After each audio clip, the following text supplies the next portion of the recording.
برا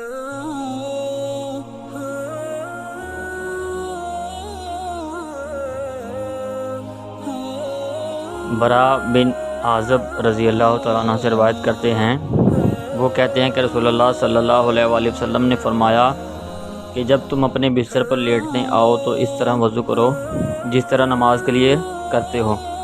پھر داہنی کروٹ پر لیٹ کر یوں کہو: اللہم اسلمت وجہی الیک وفوضت امری الیک والحاجۃ ظہری الیک راغبت ورہبت الیک لا ملجا ولا منجا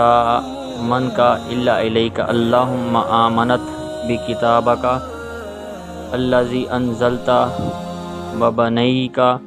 الذی ارسلت۔ اے اللہ، میں نے اپنا چہرہ تیری طرف جھکا دیا، اپنا معاملہ تیرے ہی سپرد کر دیا، میں نے تیرے ثواب کی توقع اور تیرے عذاب کے ڈر سے تجھے ہی پشت پناہ بنا لیا، تیرے سوا کہیں پناہ اور نجات کی جگہ نہیں۔ اے اللہ، جو کتاب تو نے نازل کی میں اس پر ایمان لایا، جو نبی تو نے بھیجا میں اس پر ایمان لایا،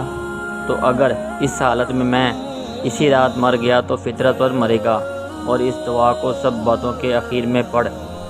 برا رضی اللہ تعالیٰ عنہ کہتے ہیں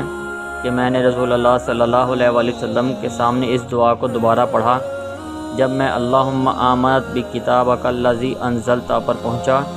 تو میں نے ورسولک کا لفظ کہہ دیا۔ آپ صلی اللہ علیہ وآلہ وسلم نے فرمایا، نہیں، یوں کہو ونبیک الذی ارسلت۔